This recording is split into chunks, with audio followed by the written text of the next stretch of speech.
Ya pili, hii inawaruhusu watoto wako waanze kujisimamia wenyewe, kwa sababu tayari wewe mzazi au mlezi una amani ya moyo. Hautamng'ang'ania mtoto wako abaki kama mdogo milele au akutegemee kwa kila kitu ili tu ujione una maana kwake, bali utafurahia akianza kukua na kuanza maisha yake, kwa sababu unajua kuwa wewe ni zaidi ya mzazi tu.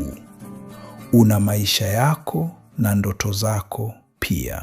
Hali ya nyumbani na mazingira ya mtoto ni kama udongo anapokulia na kukomaa. Nyumba inapoongozwa na mzazi anayejitambua na kujielewa mwenyewe, mazingira hayo yanaeleweka, yana utaratibu, yako imara, hayana mabadiliko ya ghafla na ni salama.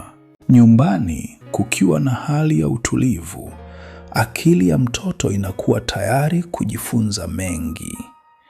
Ile sehemu ya mbele ya ubongo wake inayomsaidia kuelewa mambo vizuri na kwa haraka inapata nguvu na uwezo mkubwa sana. Lakini kwenye nyumba ambayo wazazi wanayumbayumba kihisia au wanategemea watu wengine ili wapate furaha, mazingira yanakuwa hayaeleweki. Akili ya mtoto inabaki kwenye hali ya kujilinda, ambapo sehemu ya ubongo inayohusika na hofu inakuwa macho wakati wote. Kuwa na nyumba yenye furaha sio kwamba kila kitu kiko perfect au hakuna matatizo.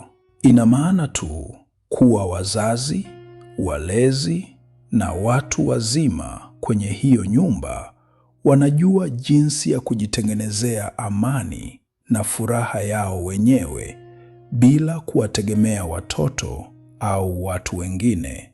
Na hiyo inamfanya mtoto awe huru kuishi maisha yake ya kitoto bila kubeba mizigo ya wakubwa. Huyu mtoto akishakuwa mkubwa, anakuja kuwa mtu wa aina gani? Anakuwa mtu anayejitambua na asiyeyumbishwa hovyo. Ni mkomavu, akizinguliwa na mpenzi au akipoteza kazi, ndiyo atahuzunika, sawa. Lakini hawezi kuchanganyikiwa na kupoteza mwelekeo, malengo na ramani ya maisha yake. Anajua kuwa thamani yake haitokani na watu au vitu, bali iko ndani yake. Pia anajua kusema hapana bila kujihisi vibaya, kwa sababu alikuona wewe mzazi au mlezi wake ukifanya hivyo bila uoga. Watoto wakikuwa na wazazi au walezi wanaojitambua, wanakuwa na mahusiano mazuri. Hawatafuti wapenzi wa kuja kuwaokoa kwenye maisha au kuziba mapengo ya upendo mioyoni mwao, ila wanamkaribisha mtu wa kuchangia nao maisha yao ambayo tayari yana amani na furaha. Kujipenda mwenyewe sio uchoyo, ni zawadi kubwa zaidi unayoweza kuwapa watoto wako. Unapojijali mwenyewe, kama vile kuchaji betri yako, yaani kujituliza na kujifurahisha, unawafundisha nao jinsi ya kujijali. Hauwaambii tu kwamba wana thamani, unawaonyesha kwa vitendo jinsi mtu anayejitambua na kujithamini anavyoishi.